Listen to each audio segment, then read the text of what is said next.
Avant de commencer, laissez-moi juste boire un verre d'eau. Parce que l'heure est grave. Et quand je dis grave, c'est vraiment grave. Très prochainement, il y aura les élections présidentielles françaises afin de désigner qui sera le nouveau président pour le quinquennat qui débutera d'ici avril 2022. Et bien, comme vous le savez déjà, ces élections seront une étape cruciale pour ceux-là qui aspirent à venir en France et même pour ceux-là qui sont déjà en France. Parlons ici des étudiants ou alors des personnes qui sont tout simplement extra-communautaires. Et c'est justement ce qu'on va voir dans cette vidéo. Quel sera l'impact des élections si jamais parmi les candidats, certains d'entre eux montent au pouvoir? Quel sera tout simplement l'impact? Bref, dans cette vidéo, on va particulièrement analyser quelques points sur le plan, sur le programme de l'un des candidats à l'élection présidentielle, qui est d'ailleurs l'un des potentiels candidats. Et nous allons voir quel sera tout simplement son impact sur la procédure Campus France, son impact sur tout simplement l'immigration vers la France. Dans la série des candidats qui s'opposent plus ou moins à l'immigration vers la France pour les extra-européens, il y a plusieurs candidats. Mais dans cette vidéo particulièrement, nous allons nous attarder au candidat Éric Zemmour, monsieur Éric Zemmour. Pourquoi? Eh bien, tout simplement parce que parmi tous les programmes des candidats, c'est celui-là particulièrement qui a captivé mon attention, notamment sur l'insistance qu'il met sur l'immigration vers la France. Et donc, comme il est dit tantôt, il va stopper l'immigration. Le programme, c'est un programme qui vise à immigration zéro. Bref, je vais vous donner tous les détails et quelles pourraient être les éventuelles conséquences sur la procédure Campus France, non seulement des années à venir, mais pourquoi pas de cette année. Bref, c'est parti. Bonjour et bienvenue à tous sur Émergeons Ensemble. Ici, on parle de conseils et d'astuces qui vous permettront très prochainement de réaliser votre rêve et de venir ici en France étudier ou alors réaliser, je sais pas, votre business, vos affaires, etc. Eh bien, très prochainement, nous allons varier un peu les thématiques parce qu'on s'est rendu compte qu'il y a également d'autres personnes sur la chaîne qui s'intéressent à d'autres pays, notamment la Belgique, le Canada, l'Allemagne, bref, j'en passe. Dites-nous d'ailleurs en commentaire lequel de tous ces pays, hormis la France, parce que dans la vie, comme vous le savez, il faut chercher un plan B. Quand le plan A ne marche pas, pensez à un plan B. Et donc, c'est ce que je conseille justement et je vous demande tout simplement de me dire en commentaire quel serait le pays que vous choisirez en plan B et très prochainement nous pourrons en discuter sur la chaîne. Si vous êtes nouveau par ici, n'oubliez pas de vous abonner et d'activer la cloche de notification pour recevoir régulièrement des vidéos comme celle-ci où je vous donne toutes les astuces et tous les conseils et les dernières actualités justement en termes de procédure d'immigration particulièrement vers la France. Ceci dit, revenons principalement au sujet de cette vidéo, le programme de monsieur Éric Zemmour. Et bien dans son programme, il y a certains aspects particuliers concernant justement l'immigration qu'on va débattre ici. S'il fallait résumer ce programme, il s'agit tout simplement de dire plus d'immigration vers la France car le premier point de son programme, c'est intitulé Stopper les flux migratoires vers la France. Et ça commence justement parce qu'il nous concerne tous. Sélectionner au mérite les étudiants étrangers. Quand moi j'ai entendu cela, quand moi j'ai lu cela justement, ça m'a un peu fait rire parce que je me suis posé la question que avec tout le monde, tous les étudiants qui actuellement sont en train de galérer parce qu'ils reçoivent des refus de motifs, vous n'avez pas un niveau suffisamment pour les candidatures. La question que j'ai envie de me poser c'est, ok donc, ce qu'ils comptent faire c'est sélectionner au mérite les étudiants.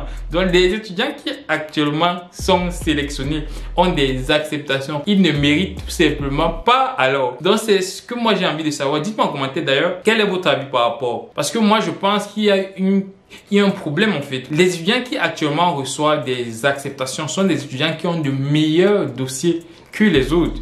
Enfin, qui ont su optimiser mieux leur dossier que les autres parce que la notion de meilleur dossier en réalité est relative. Il y a certaines personnes qui peuvent avoir, je sais pas, 15 de moyenne, mais en fonction du niveau de formation, en fonction de la qualité de la formation dans son pays, c'est peut-être beaucoup moins que celui qui a obtenu, je sais pas, un 12 ou un 13 de moyenne dans un autre pays en particulier. Donc, c'est la raison pour laquelle je pense qu'il y a un peu une sorte d'ambiguïté sur ce point, sélectionner au mérite des étudiants étrangers. Et je pense que si justement ce monsieur-là monte au pouvoir, eh bien, sur les quelques personnes qui parviennent à obtenir les acceptations là même, ça sera encore très grave. Le deuxième point, c'est instaurer une caution obligatoire de 10 000 € pour l'obtention d'un visa. J'ai tout simplement envie de dire waouh. Déjà que actuellement, l'une des plus grosses difficultés des étudiants étrangers, c'est de pouvoir payer les frais de scolarité qui s'élèvent à 3 700 €. Maintenant, dans son programme, on se rend compte qu'en fait, il dirait qu'en plus de payer ça, il va falloir débourser la somme de 10 000 € pour l'obtention d'un visa. Bien évidemment, c'est précisé que cela concerne les pays qui refusent de reprendre leurs clandestins. Voilà. Un autre point qui m'intéresse particulièrement et qui est directement lié aussi à vous, c'est tout simplement stopper les aides sociales, notamment les aides au logement pour les étrangers. Donc, c'est-à-dire quoi, un étudiant étranger qui a versé sa caution de 615 €, il arrive, je sais pas, il prend un logement à Paris de 400 €, sachant qu'il pourra compter sur les aides au logement qui s'élèveront peut-être à 100 ou 150 €. Eh bien, cet étudiant-là ne pourra tout simplement plus avoir ces aides sociales parce que ces aides sociales ne seront plus réservées pour les étudiants étrangers extra-européens, mais uniquement pour les Français, les Européens. Les gars, ça sera vraiment chaud pour nous parce que, supposons, revenons sur cet étudiant-là qui n'avait que 615 € à vivre avec et qu'il a son loyer de 450 €. Croyez-moi, 615 € sera vraiment limite, surtout concernant une localité comme Paris où justement les logements sont hyper chers. Ça sera vraiment chaud les gars, ça sera très chaud. Enfin, le dernier point qui est d'ailleurs le plus important, ça concerne les étudiants qui sont déjà sur le territoire français. C'est tout simplement que lorsque tu es étranger et que tu viens faire tes études en France et que 6 mois après tu n'obtiens pas un boulot,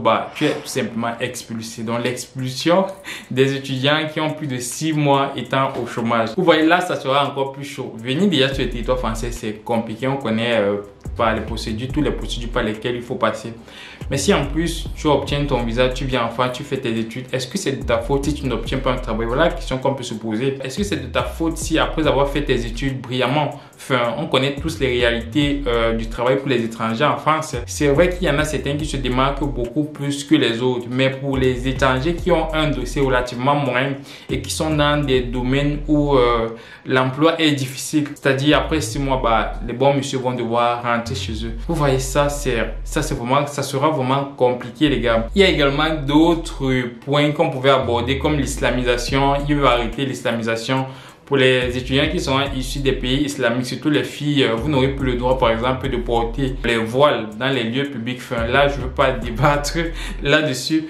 Voilà un peu l'ensemble des trucs qui vont changer, les gars. Et comme on vient de le voir, en fait, il y a beaucoup de choses qui vont impacter directement ou indirectement vos procédures. Dites-moi en commentaire ce que vous en pensez. Pour ceux-là qui actuellement, justement, sont dans les procédures et qui sont à 1, 2, 3, 4 refus, pensez aux établissements non connectés pour avoir votre attestation. J'ai déjà fait une vidéo là-dessus. Ça va apparaître d'ailleurs quelque part là. Et pour ceux-là qui ont besoin d'un accompagnement pour la recherche de ces établissements, je reste disponible. Il y a l'adresse mail emergeonsensemble@gmail.com. Vous m'écrivez là-bas, on en discute des modalités et tout. Bref, je ne vais pas inciter dans cette vidéo. Je vous invite tout simplement à aller regarder celle qu'on avait déjà eu à faire. Ça va s'afficher là. Je vous remercie pour votre attention et à très bientôt pour un prochain épisode. Ciao!